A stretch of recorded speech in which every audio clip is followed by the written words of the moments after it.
Good morning students, मैं राजकुमार सैनी आपसे बताऊंगा इस ऑनलाइन पाठ्यक्रम में हार्दिक स्वागत करता हूं।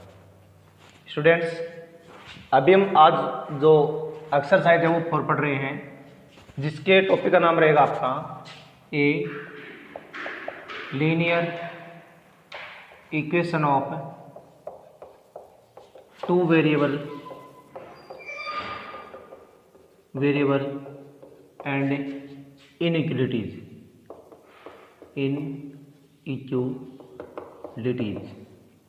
इनके बारे में आज अभी आप पढ़ रहे हैं। ये पढ़ने से पहले आपको क्या करना है, एक प्रश्न जो बच्चे ने कमेंट के द्वारा पूछा था कि जो 3.4 है उसमें आपको जो क्वेश्चन नंबर फर्स्ट है उसका 5th पार्ट है वो मैं आपको बताऊं। ये प्रश्न आपके पास है 5वां, जिसमें आपको क्या करना है कि इसको परफेक्ट स्क्वायर मेथड से आपको सॉल्व करना है, ठीक है ना। तो सबसे पहले आप इसको चेकआउट करेंगे तो ये तो आ रहा है मेरे पास 2b1 c-4। सबसे पहले आपको इसमें b स्क्वायर माइनस 4 की वैल्यू फाइंड करनी है, जो 1 का स्क्वायर -4 इंटू -4, तो ये 1 ये -8 है, तो ये प्लस के कितने हो गया 32 और ये आ रहा 33, यानी ये जो वैल्यू मेरे पास वो क्या रही 0 से ग्रेटर आ रही है। इसका मतलब यहाँ पर रियल रूट्स है वो क्या है एग्जिट्स है। So real roots are exist, यानी यहाँ पर हमारे पास क्या जो रियल रूट्स है वो क्या है पॉसिबल है। अब देखो जब रियल रूट पॉसिबल है तो उनको फाइंड कैसे करना है, तो आप कहेंगे यहाँ पर बाई परफेक्ट स्क्वायर मेथड। आप यहाँ पर परफेक्ट स्क्वायर मेथड काम में लेंगे, ठीक है ना। तो इक्वेशन मेरे पास है 2x square plus x minus 4 equal 0। अब देखो इस मेथड को आपको अप्लाई करने से पहले सबसे इसमें पहला स्टेप क्या होती है कि कांस्टेंट को आपको ट्रांसफर करना आ रहा था इसमें, तो आपने क्या कर दिया इस कांस्टेंट को आप इधर लेके आ गए। उसके बाद में सेकंड स्टेप में क्या होता है जो कोएफिशिएंट ऑफ स्क्वायर है उसका आपको बोथ साइड में क्या करना है डिवाइड करना है। तो आप लिखोगे divide both sides by 2।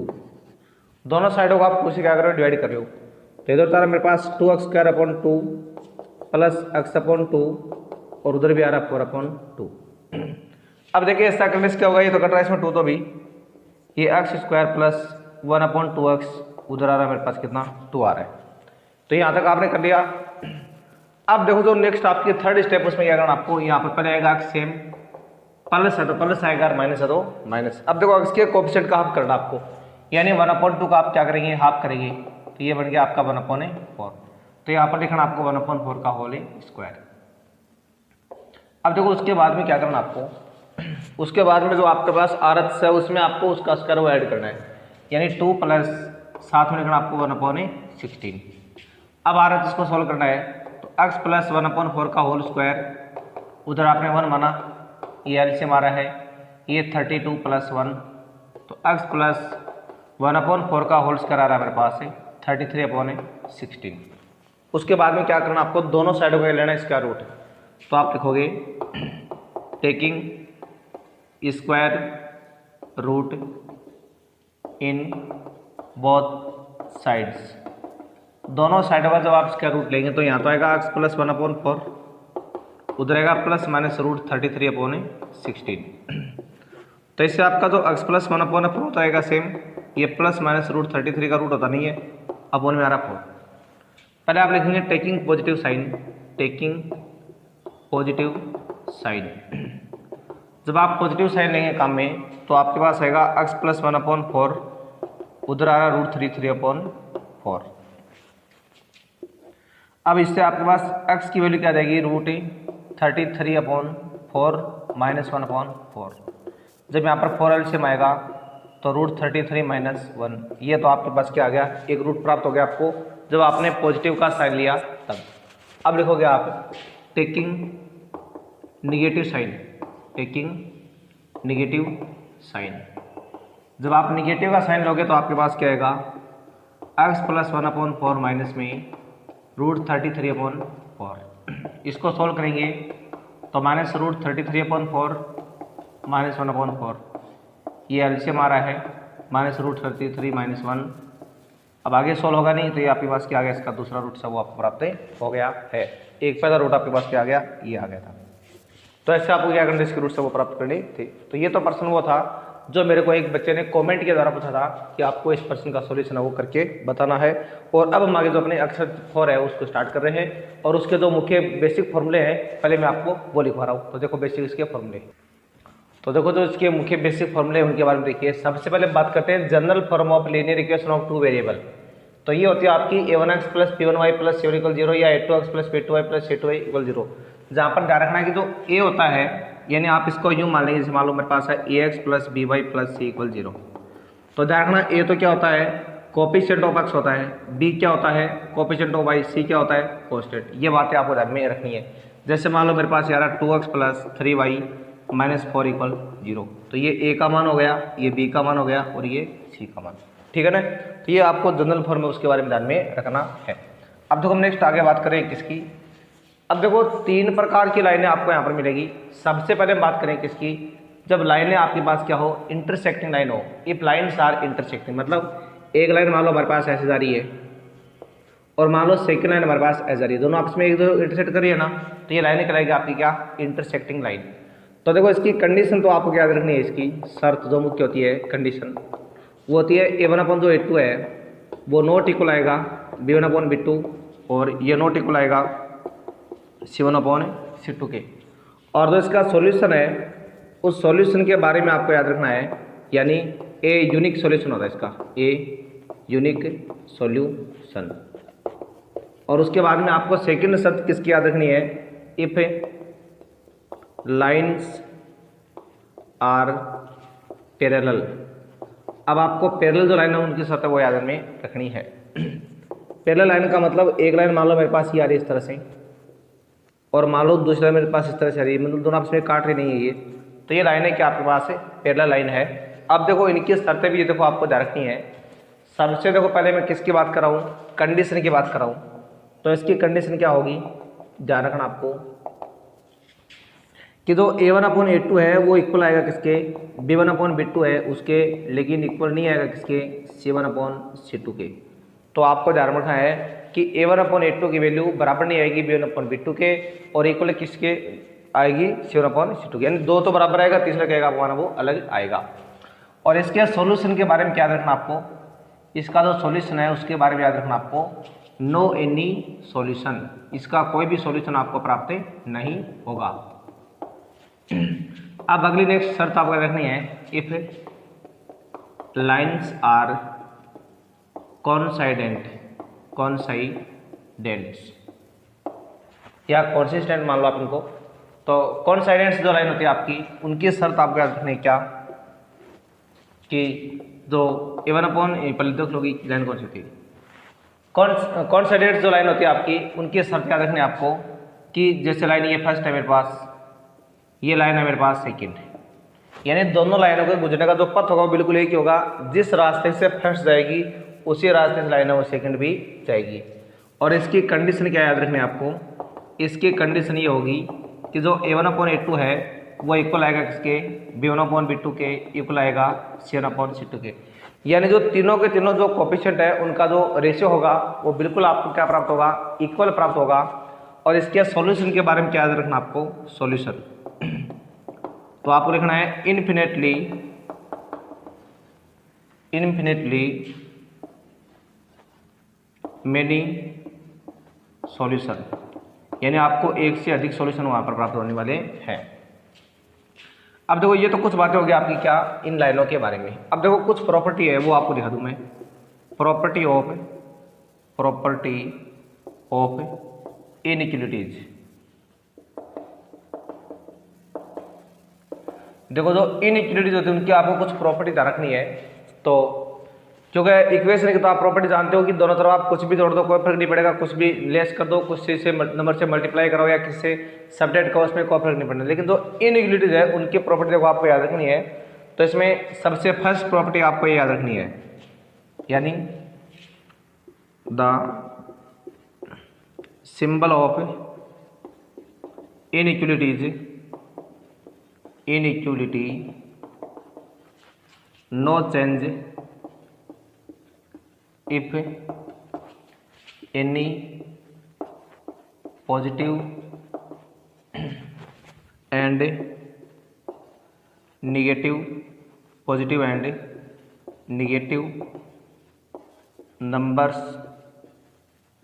Are added in both sides, यानी आप दोनों साइड में कोई भी पॉजिटिव या निगेटिव नंबर को ऐड या सब्ट्रैक्ट करते हो तो any positive and negative number added, साथ में आप इसकी वो लिख लो एडेड एंड सब्ट्रैक्टेड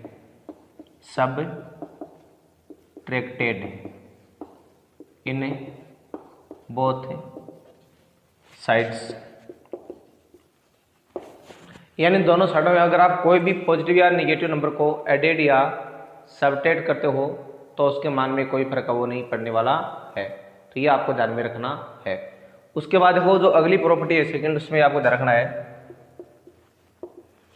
आप लिखोगे the symbol of inequality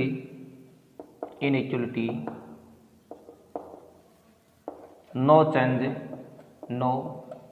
change if any positive number are multiply and divided in both sides, यानी दोनों तरफ आप किसी भी पॉजिटिव नंबर को मल्टीप्लाई या डिवाइड करते हो तो इनइक्वलिटीज के सिंबल में कोई भी प्रकार का चेंज है वो नहीं आता है। और अब जो इसकी तीसरी प्रॉपर्टी है वो देखो मैं आपको यही मिटा के लिखा दूँ, इनको मैं मिटा रहा हूँ, एक बार आप इनको अपनी नोटबुक में नोट कर लेना, ठीक है ना। उसके बाद मैं इसको मिटा रहा हूँ तो आप तब तक इस वीडियो को पॉज कर सकते हो, ठीक है। अब देखो आगे जो तीसरा और सबसे महत्वपूर्ण प्रॉपर्टी है वो देखो इसकी ध्यान रखनी है आपको। तीसरी प्रॉपर्टी कौन सी है? तीसरी प्रॉपर्टी है वो ये रहेगी आपके पास है, यानी थर्ड प्रॉपर्टी लिखना आपको द सिंबल ऑफ इनइक्वलिटीज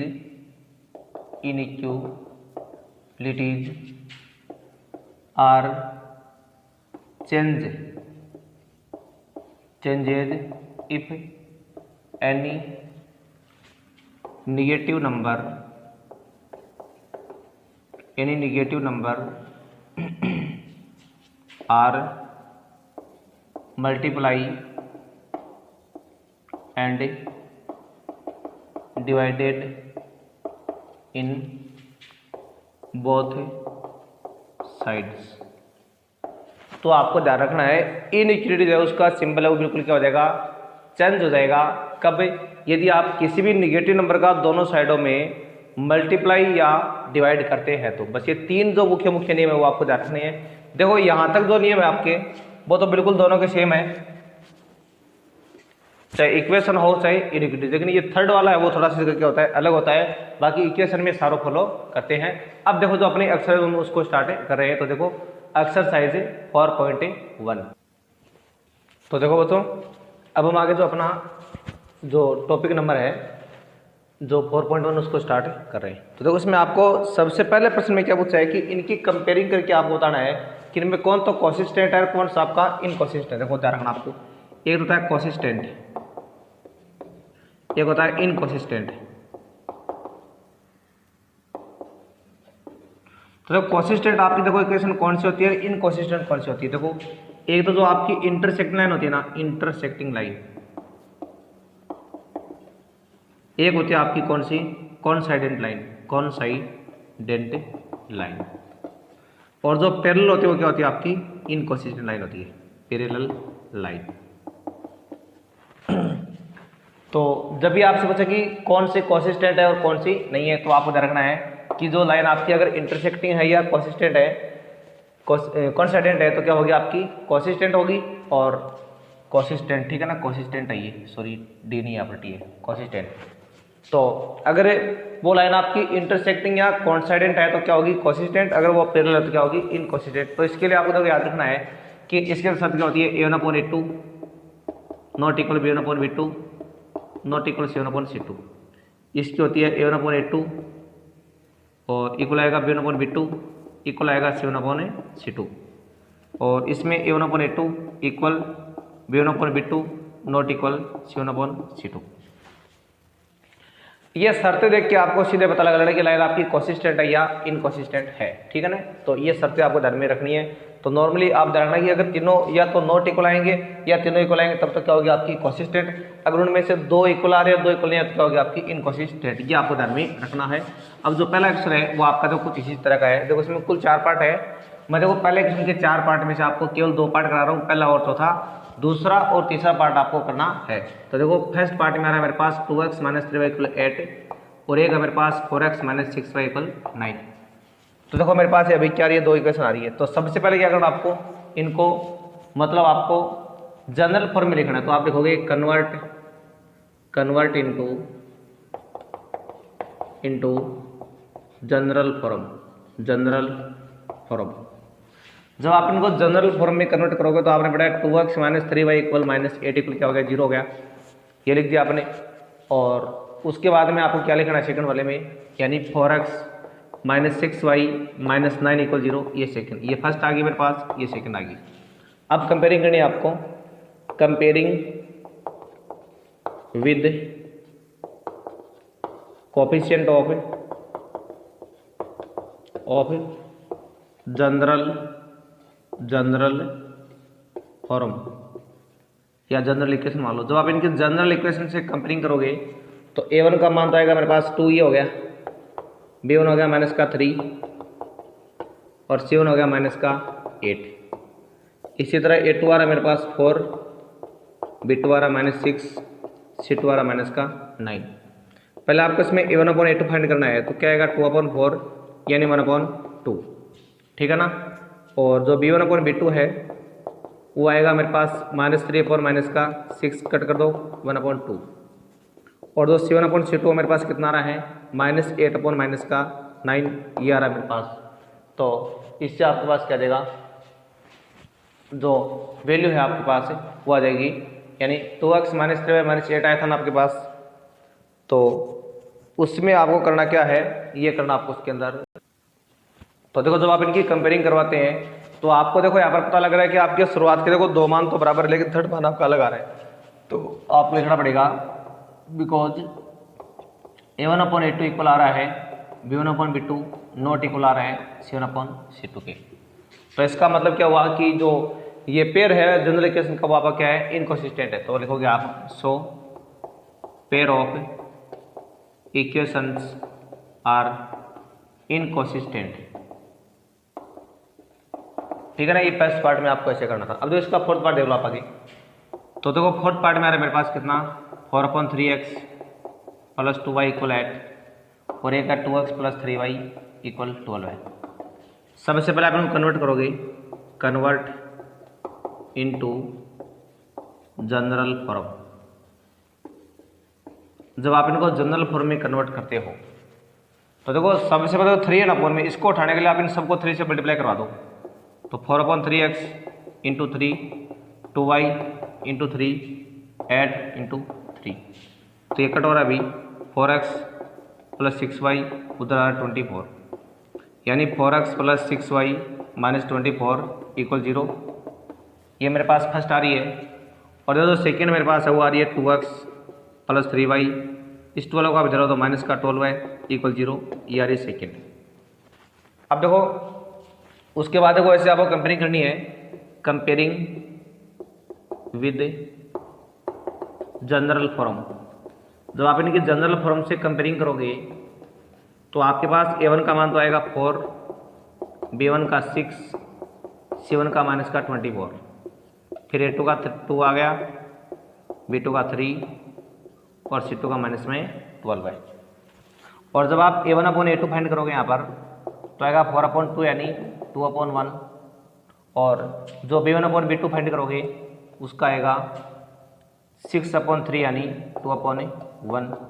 इसी तरह से आप जब c1/C2 फाइंड करोगे तो उसका मेरे पास क्या जाएगा, यानी c1/C2 है उसका आ रहा है मेरे पास -24/- 12 है।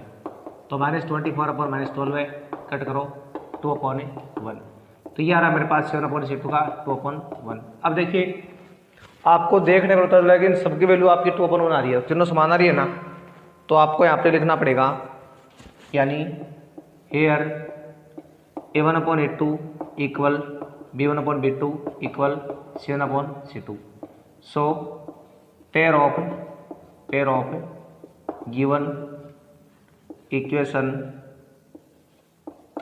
Sons are consistent. तो क्या हो गया, ये कोसिस्टेंट है, वो हो गया। जब या तो तीनों इक्वल आएंगे तब कोसिस्टेंट होगा, या जब तीनों इक्वल नहीं आएंगे तो क्या होगा, कोसिस्टेंट। अगर उनमें से कोई एक आता है या एक नहीं आता तो क्या होगा, इनकोसिस्टेंट।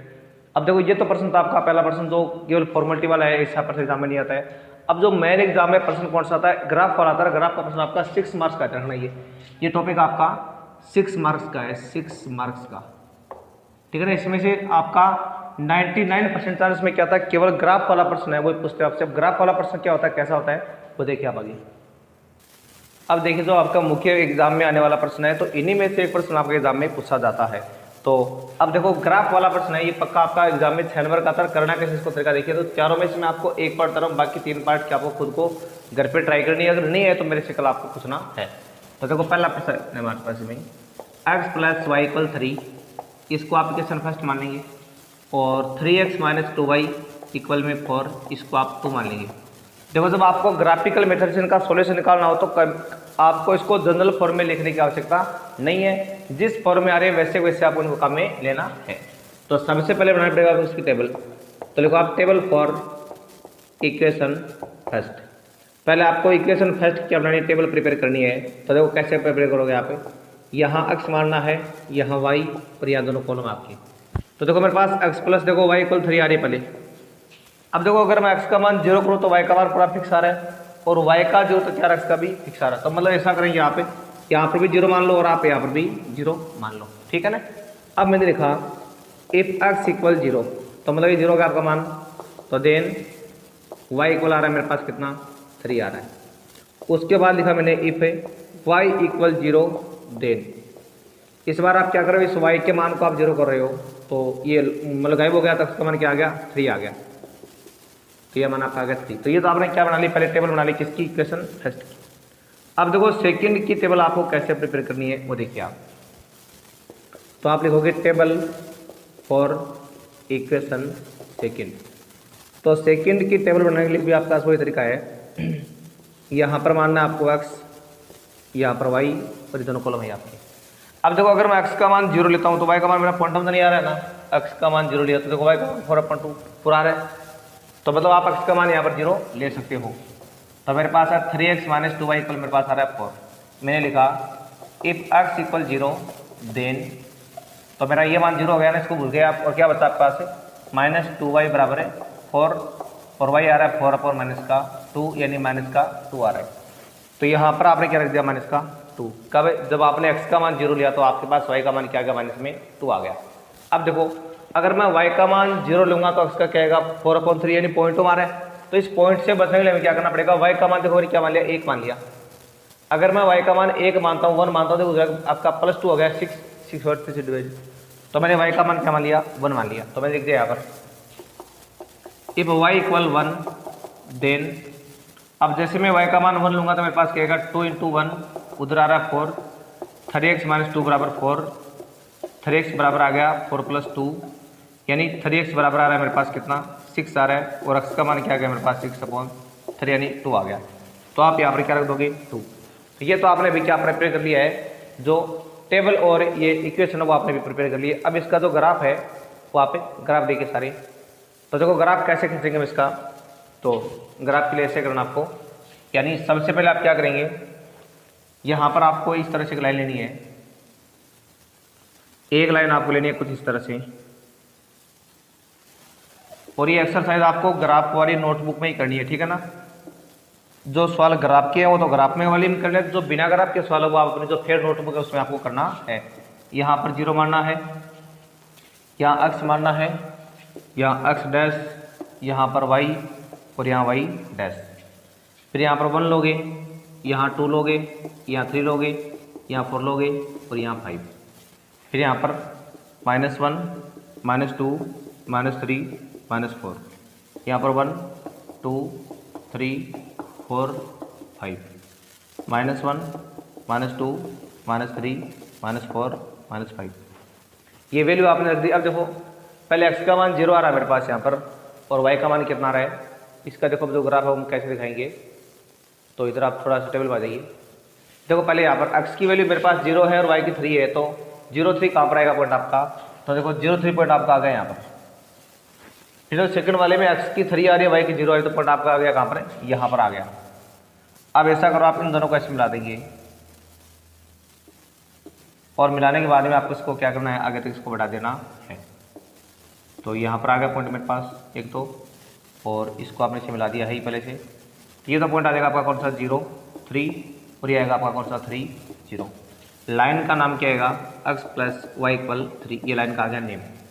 ठीक है, ये तो फर्स्ट लाइन होगी आपकी। अब देखो सेकंड लाइन को कैसे ड्रॉ करना आपको।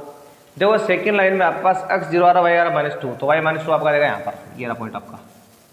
अगले पॉइंट में आ रहा है x2 और y1 आ रहा है, तो x तो देखो 2 किधर है, इधर है, और y1 किधर है, इधर y1, दोनों यहाँ मिल रहे हैं, तो यहाँ पॉइंट आ गया आपका। अब इनको आपको क्या करना है, इसे ज्वाइन करना है। तो देखो जब आप इनको ऐसे ज्वाइन करो तो बिल्कुल देखो स्केल से इनको ज्वाइन करना, लाइन आपकी सीधी आएगी डायरेक्ट वे से, और इसको आप आगे तक बढ़ा देंगे।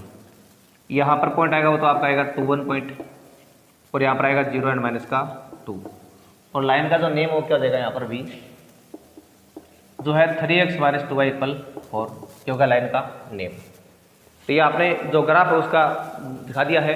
अब देखो एक इसमें आपको क्या करना साथ में, यहाँ पर देखो इसमें आपको स्केल भी लिखने ग्राफ में, स्केल यानी ऑन x एक्सिस, इस पर तो आएगी मेरे पास 1 सेंटीमीटर बराबर आएगा 1 यूनिट्स आएगा, और ऑन अगर हम y एक्सिस की बात करें तो आएगा 1 सेंटीमीटर बराबर क्या आएगा 1 यूनिट्स, ये आ जाएगा। ठीक है ना, तो ये तो आपने दिखा दिया इसकी स्केल। अब देखो इसका रिजल्ट निकालना है, वो रिजल्ट महत्वपूर्ण है। रिजल्ट कैसे निकालोगे, देखो दोनों लाइनें आपकी यहाँ काटे 2 1 पर, तो आपको रिजल्ट में ये लिखना है बोथ लाइन्स आर इंटरसेक्ट। देखो दोनों लाइनें आपस में क्या करी है, इंटरसेक्ट करी है, और दोनों कहाँ पर कर रही है, intersect at 2 1 each other. So unique solution by graphical method are x = 2 and y = 1। तो ये आपने इसका सॉल्यूशन वो निकाल लिया है। तो प्यारे बच्चों, मैं उम्मीद करता हूँ ये ग्राफ वाला क्वेश्चन आपके अच्छी तरह समझ में आया होगा। अब जो इसके बाकी 3 पार्ट है कि आपको खुद को करने हैं घर पे, और तब तक के लिए आपको क्या करना है कि इस तरह से आप इसको आराम से नोट कर लेंगे। और आज के लिए बस इतना ही, बाकी जो बातें हैं वो हम कल करेंगे। तब तक आपको क्या करना है, ये जो प्रश्न है इनको हल घर से करके लाना है। आज के लिए बस इतना ही, और तब तक के लिए आपको नमस्कार, धन्यवाद। अगर आपने चैनल को लाइक और सब्सक्राइब नहीं किया है तो अवश्य कर ले, ताकि आपको नोटिफिकेशन उस समय पर मिलता रहे। धन्यवाद।